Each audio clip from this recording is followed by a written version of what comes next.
പ്രിയപ്പെട്ട വിദ്യാർത്ഥി സുഹൃത്തുക്കളെ, കേരളത്തിൽ 4 വർഷ ഡിഗ്രി നടപ്പിലാക്കിയ സമയത്ത് ഒരു പുതുതായിട്ട് ഒരു ഇനീഷ്യേറ്റീവ് ആയിരുന്നു മേജർ ചേഞ്ച്. അതുപോലെ തന്നെ യൂണിവേഴ്സിറ്റി ട്രാൻസ്ഫർ, കോളേജ് ട്രാൻസ്ഫർ അതിനു മുന്നേ നിലവിലുള്ളതാണ്. 2024 കാലിക്കറ്റ് യൂണിവേഴ്സിറ്റിയിൽ 4 വർഷ ഡിഗ്രി കോഴ്സുകൾക്ക് അഡ്മിഷൻ എടുത്ത വിദ്യാർത്ഥികൾക്ക് അവരുടെ തേർഡ് സെമസ്റ്ററിലാണ് ഇതിന്റെ മേജർ ചേഞ്ചിന് ഓപ്ഷൻ ഉള്ളത്. കോളേജ് ട്രാൻസ്ഫറിന് പിന്നീടുള്ള സെമസ്റ്ററുകളുണ്ട്, യൂണിവേഴ്സിറ്റി ട്രാൻസ്ഫറിനും അത് അവൈലബിൾ ആണ്. അതുമായി ബന്ധപ്പെട്ട് കാലിക്കറ്റ് യൂണിവേഴ്സിറ്റിയുടെ 2024 അഡ്മിഷൻ എടുത്ത വിദ്യാർത്ഥികളുടെ ആദ്യത്തെ ഓർഡർ കാലിക്കറ്റ് യൂണിവേഴ്സിറ്റി പുറത്തിറക്കിയിട്ടുണ്ട്. ആദ്യം തന്നെ മനസ്സിലാക്കി വെക്കുക, major change, college transfer, university transfer ഇത് ചെയ്യുന്നതിന് ഏത് കാറ്റഗറിയിലാണ് അഡ്മിഷൻ എടുത്തത്, ഏത് കോളേജിലാണ് അഡ്മിഷൻ എടുത്തത് ഒരു ബേസ് അല്ല. എന്ന് പറഞ്ഞാൽ major change, college transfer, university transfer എല്ലാ കോളേജിൽ നിന്നുള്ളവർക്കും പോസിബിൾ ആണ്. എല്ലാ കോളേജിൽ നിന്നും മറ്റൊരു കോളേജിലേക്ക് പോസിബിൾ ആണ്. Self financing college, autonomous, aided government, ഇതൊക്കെ പോസിബിൾ ആണ്. രണ്ട് കമ്മ്യൂണിറ്റി കോട്ടയിൽ അഡ്മിഷൻ എടുത്തവർക്ക്, ജനറൽ മെറിറ്റിൽ അഡ്മിഷൻ എടുത്തവർക്ക്, മാനേജ്മെന്റ് കോട്ടയിൽ അഡ്മിഷൻ എടുത്തവർക്കൊക്കെ ഇതിന് അവസരമുണ്ട് എന്നുള്ളത് മനസ്സിലാക്കി വെക്കുക. അപ്പോൾ ഇതുമായി ബന്ധപ്പെട്ട് ഇറങ്ങിയിട്ടുള്ള ഓർഡറിലുള്ള കുറച്ച് കാര്യങ്ങൾ നമ്മൾ ആദ്യം ഇമ്പോർട്ടന്റ് മനസ്സിലാക്കേണ്ട കുറച്ച് കാര്യങ്ങൾ പറയാണ്. ഇതായിരിക്കും കൂടുതൽ സംശയങ്ങൾ ചോദിക്കുക, അതുകൊണ്ടാണ് പറയുന്നത്. ഈ ഓർഡറിൽ മേജർ ചേഞ്ച് ആയിട്ട് കോളേജ് ലെവൽ കൃത്യമായിട്ട് പറയുന്നു. കോളേജ് ലെവലിലുള്ള മേജർ ചേഞ്ച് കൃത്യമായിട്ട് പറയുന്നുണ്ട്. ഇന്റർ കോളേജിയേറ്റ് മേജർ ചേഞ്ച് ആ ഓർഡറിൽ കൃത്യമായിട്ട് പറയുന്നില്ല. അത് കോളേജ് ട്രാൻസ്ഫറിന് കൂടെ ആയിരിക്കും ഉണ്ടായിരിക്കുക എന്നുള്ളതാണ് നമ്മൾ മനസ്സിലാക്കുക. അതിനുള്ള അവസരം ഉണ്ടാവുമെന്ന് പ്രതീക്ഷിക്കാം, നമുക്ക് പ്രാർത്ഥിക്കാം. ഓക്കെ, കോളേജ് ട്രാൻസ്ഫറിന്റെ അപേക്ഷ യൂണിവേഴ്സിറ്റിയാണ് ക്ഷണിക്കുക. കോളേജ് ട്രാൻസ്ഫറിന്റെ അപേക്ഷ യൂണിവേഴ്സിറ്റിയാണ് ക്ഷണിക്കുക. സൈറ്റിലും ഒക്കെ നമുക്ക് കിട്ടുന്ന ഫോം കോളേജ് ട്രാൻസ്ഫറിന്റെ അപേക്ഷ മുൻ വർഷങ്ങളിലാണെന്ന് മനസ്സിലാക്കാം. കോളേജ് ട്രാൻസ്ഫറിന് ഏത് മാർക്കാണ് പരിഗണിക്കുക എന്ന് പറയുന്നില്ല. കോളേജ് ട്രാൻസ്ഫറിന് ഏത് മാർക്കാണ് പരിഗണിക്കുക എന്ന് പറയുന്നില്ല. പ്ലസ് ടുവിന്റെ മാർക്കാണോ സെമസ്റ്ററിന്റെ മാർക്കാണോ എന്ന് പറയുന്നില്ല ഓർഡറിൽ. സപ്ലി ഉള്ളവർക്ക് സാധിക്കുമോ എന്നും പറയുന്നില്ല. പക്ഷേ ഇന്റർ യൂണിവേഴ്സിറ്റി യൂണിവേഴ്സിറ്റി ട്രാൻസ്ഫർ, ഒരു യൂണിവേഴ്സിറ്റി മറ്റൊരു യൂണിവേഴ്സിറ്റിക്ക് ട്രാൻസ്ഫർ ചെയ്യുന്നവർക്ക് സപ്ലി ഉണ്ടാവാൻ പാടില്ല എന്ന് വളരെ കൃത്യമായിട്ട് പറയുന്നുണ്ട്. അതുകൊണ്ട് തന്നെ സപ്ലി ഉള്ളവർക്ക് കോളേജ് ട്രാൻസ്ഫറിന് സാധ്യത ഉണ്ട് എന്നുള്ളതാണ് ഞാൻ മനസ്സിലാക്കുന്നത്. അതുകൊണ്ട് തന്നെ കോളേജ് ട്രാൻസ്ഫറിൽ ചിലപ്പോൾ പ്ലസ് ടു മാർക്കായിരുന്നു, മുൻ വർഷങ്ങളിൽ പ്ലസ് ടു മാർക്കായിരുന്നു ക്രൈറ്റീരിയ വെച്ചിരുന്നത്. ഓക്കെ, അപ്പോൾ ആ കാര്യം കൃത്യമായിട്ട് മനസ്സിലാക്കി വെക്കുക. ഇതാണ് കാലിക്കറ്റ് യൂണിവേഴ്സിറ്റിയുടെ ഓർഡർ 31/5/2025 പുറത്തിറങ്ങിയെന്നാണ് ഇതിൽ കാണുന്നത്. ഓക്കെ, FIUGPന്റെ guidelines for programme change at college ലെവലുള്ള programme change within the university and inter university level. Okay, within the university and inter university level എന്ന് പറയുന്നുണ്ട്. അപ്പോൾ കോളേജ് ട്രാൻസ്ഫറിന്റെ കൂടെ മേജർ ചേഞ്ച് ഉണ്ടാവാനുള്ള സാധ്യത ഉണ്ട്. അതിന്റെ നോട്ടിഫിക്കേഷൻ വരും. അപേക്ഷ ക്ഷണിക്കുന്ന സമയത്ത് യൂണിവേഴ്സിറ്റിയാണ് കോളേജ് ട്രാൻസ്ഫറിന്റെ അപേക്ഷ ക്ഷണിക്കുന്നത്. പ്രോഗ്രാം ചേഞ്ചുമായി ബന്ധപ്പെട്ടുള്ള കാര്യങ്ങളാണ് പറയുന്നത്. ഫസ്റ്റ് വർക്കിംഗ് ഡേയിൽ അപേക്ഷ ക്ഷണിക്കണം എന്ന് പറയുന്നുണ്ട്. അപേക്ഷ ക്ഷണിക്കല്ല, existing vacancy notice board publish ചെയ്യണം. അതിൽ അഡീഷണൽ ആയിട്ട് 10 സീറ്റ് സ്റ്റാറ്റ്യൂട്ടറി ലിമിറ്റ് ഉണ്ട്. ഒരു കോഴ്സിന് എത്രയാണോ ഒരു ലിമിറ്റ് ഉണ്ട്, അതിനുള്ളിൽ അഡീഷണൽ സീറ്റ് ഉണ്ടാക്കാം. ഓക്കെ, അപ്പോൾ എല്ലാ കോളേജിലും 10% സീറ്റ് കൂടുമെന്ന് വിചാരിക്കരുത്. നോട്ടീസ് ബോർഡിൽ പബ്ലിഷ് ചെയ്യണം. എന്നിട്ട് എന്ത് ചെയ്യണം, അപ്ലിക്കേഷൻ എന്ത് ചെയ്യണം, ഇൻവൈറ്റ് ചെയ്യണം. Only those subject studied as minor or MDC in the first or second semester shall be considered for programme change. Programme ചേഞ്ചിന് ഫസ്റ്റ് സെമസ്റ്ററിലോ അല്ലെങ്കിൽ സെക്കൻഡ് സെമസ്റ്ററിലോ പഠിച്ച മൈനർ MDCയിലേക്കാണ് ചേഞ്ച് ചെയ്യാൻ പറ്റുക. ഞാൻ ഹിസ്റ്ററി മൈനർ എടുത്തിട്ടുണ്ട്, MDC മൈനർ എടുത്തിട്ടുണ്ടെങ്കിൽ എനിക്ക് ഹിസ്റ്ററിയിലേക്ക് മാറാം. അത്ര മനസ്സിലാക്കി വെക്കുക.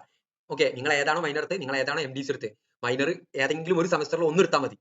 ഓക്കെ, 2 മൈനർ ഒന്നും ആവണ്ട. ഫസ്റ്റ് സെമസ്റ്ററിൽ മൈനർ എടുത്ത് സെക്കൻഡ് സെമസ്റ്ററിൽ മൈനർ ഇത് വേണമെന്നില്ല, ഒരു മൈനർ ഉണ്ടായാലും മതി. അപ്ലിക്കേഷന്റെ ഫോം ഇതാണ്. അതേപോലെ MDC ഫസ്റ്റ് സെമസ്റ്ററിൽ MDC ഹിസ്റ്ററി എടുത്തിന്, സെക്കൻഡ് സെമസ്റ്ററിൽ MDC ഹിസ്റ്ററി എടുത്തിട്ടില്ല, എന്നാലും എനിക്കും മാറാൻ സാധിക്കുന്നതാണ് എന്നുള്ളത് മനസ്സിലാക്കാം. ഇതിൽ നെയിം ഓഫ് ദ സ്റ്റുഡന്റിന്റെ പേര്, കറന്റ് പ്രോഗ്രാം, ഏത് പ്രോഗ്രാമാണ് നിങ്ങൾ പഠിക്കുന്നത് എന്നുള്ളത്, എക്കണോമിക്സ് ഏത് പ്രോഗ്രാമിലേക്കാണ് നിങ്ങൾ പോകാൻ ഉദ്ദേശിക്കുന്നത് എന്നുള്ളത്, title of course, code of course based on which switching is sought, ഏത് അതിന്റെ കോഴ്സിന്റെ പേപ്പറിന്റെ പേര്. Okay, type of course based on which switching is sought, ഏത് ടൈപ്പ് ആണെന്നുള്ളത്. Grade point obtain in the case based which switching is sought in semester first and second. അപ്പോൾ first സെമസ്റ്ററിൽ നിങ്ങൾ പോകുന്ന പേപ്പറിന്റെ മാർക്കാണ്. ഞാൻ ഹിസ്റ്ററി ആണെങ്കിൽ ഹിസ്റ്ററിന്റെ പേപ്പറിന്റെ പേരാണ് ഇവിടെ എഴുതേണ്ടത്. ക്രെഡിറ്റ്, അതിന്റെ credit, grade point average, weighted grade point average. Grade point കിട്ടണം, credit, grade point mark list ഉണ്ടാവും. ക്രെഡിറ്റിന്റെ ഗ്രേഡ് പോയിന്റ് ആണ്, വെയിറ്റഡ് ഗ്രേഡ് പോയിന്റ് ആവറേജ്. അങ്ങനെ ഇതിന്റെ ഇൻഡെക്സ് മാർക്ക് റൂൾ എന്ന് പറയുന്നത് വെയിറ്റഡ് ഗ്രേഡ് പോയിന്റ് ആവറേജ് എടുക്കും. 2 സെമസ്റ്ററിൽ പഠിച്ചിട്ടുണ്ടെങ്കിൽ അതിന്റെ ആവറേജ് എടുക്കും. ഒരു സെമസ്റ്ററിലാണെങ്കിൽ നിലവിലുള്ളത് ഒന്ന് എടുക്കും. 2 ഉണ്ടെങ്കിൽ അതിന്റെ ആവറേജ് എടുക്കും. എന്നിട്ട് റാങ്കിങ് ചെയ്യും. ഇനി അതിൽ ടൈ ആയി 2 ആൾക്കാർക്ക് ഒരേ മാർക്ക് 80 എന്ന് വന്നു, അങ്ങനെയാണെങ്കിൽ ടൈ ആണെങ്കിൽ പിന്നെ പരിഗണിക്കുക സെമസ്റ്റർ ഗ്രേഡ് പോയിന്റ് ആവറേജ് ഉണ്ടാവും. നിങ്ങളുടെ മാർക്ക് ലിസ്റ്റിൽ ഉണ്ടാവും, ഒക്കെ നിങ്ങളുടെ മാർക്ക് ലിസ്റ്റിൽ ഉണ്ടാവും. സെമസ്റ്റർ ഗ്രേഡ് പോയിന്റ് ആവറേജ് ഉണ്ടായിരിക്കും, അതാണ് പിന്നെ പരിഗണിക്കുക. സെമസ്റ്റർ ഗ്രേഡ് പോയിന്റ് ആവറേജ് ആണ് പരിഗണിക്കുക. 2 സെമസ്റ്റർ ഉണ്ടെങ്കിൽ അതിന്റെ ആവറേജ് എടുക്കും.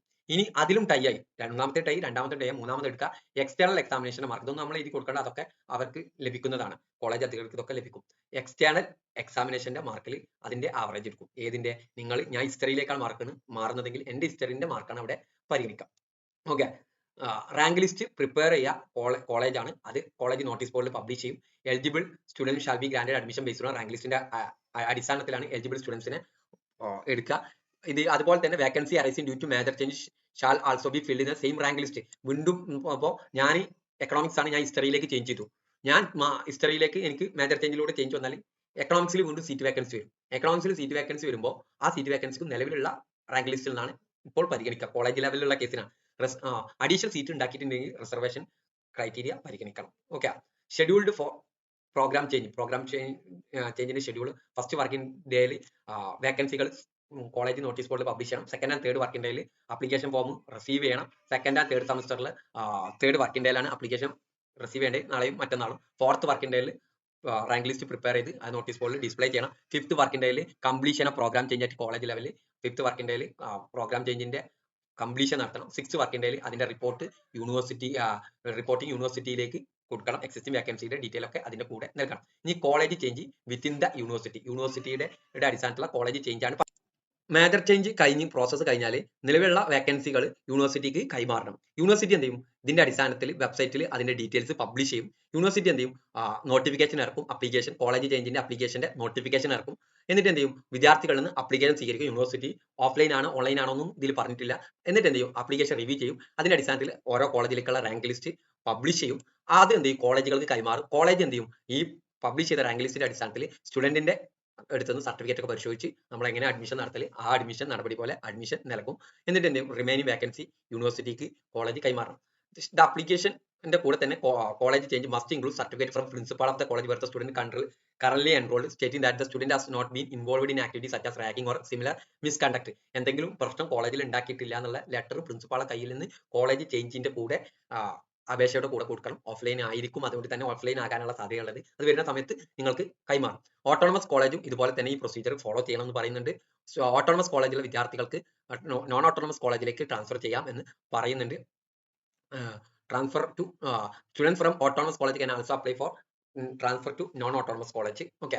ഇത് അതേപോലെ തന്നെ ഒരു യൂണിവേഴ്സിറ്റിയിൽ മറ്റൊരു university shall invite application for university ചേഞ്ചിനുള്ള അപ്ലിക്കേഷൻ യൂണിവേഴ്സിറ്റി ക്ഷണിക്കും. Only students who have successfully complete all course in the first and second semester shall be considered for university ചേഞ്ചിന് 2 സെമസ്റ്റർ എല്ലാ വിഷയം പാസ്സാവണമെന്ന് പറയുന്നുണ്ട്. അപ്ലിക്കേഷൻ റിസീവ് സ്റ്റുഡൻസിൽ നിന്ന് യൂണിവേഴ്സിറ്റി അപ്ലിക്കേഷൻ ക്ഷണിക്കും. റാങ്ക് ലിസ്റ്റ് പ്രിപ്പയർ ചെയ്യും. കോളേജുകൾക്ക് സബ്മിറ്റ് ചെയ്യും. ആപ്ലിക്കേഷൻ കോളേജുകൾക്കാണ് സബ്മിറ്റ് ചെയ്യുക. കോളേജിലേക്കാണല്ലോ നമ്മൾ മാറുക. ഒരു യൂണിവേഴ്സിറ്റി മറ്റൊരു university college. The college shall verify the student certificate, grant admission, report the details to university.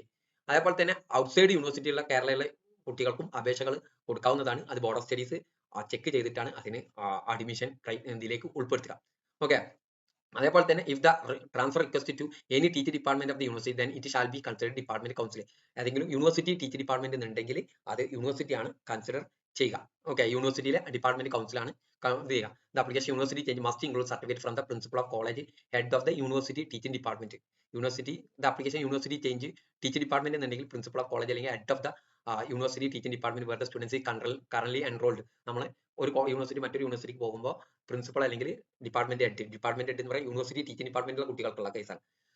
ഒരു റാഗിംഗ് ആക്ടിവിറ്റിയിലോ മിസ്കണ്ടക്റ്റിലോ ഉൾപ്പെട്ടില്ല എന്നുള്ള റെക്കമെൻഡേഷൻ വേണം എന്ന് പറയുന്നുണ്ട്. ബാക്കി ഇതിന്റെ PDF വാട്സ്ആപ്പ് ഗ്രൂപ്പിൽ ഷെയർ ചെയ്യും. വാട്സ്ആപ്പ് ഗ്രൂപ്പിന്റെ ലിങ്ക് ഡിസ്ക്രിപ്ഷൻ ബോക്സിൽ നൽകുന്നുണ്ട്. ഓക്കെ.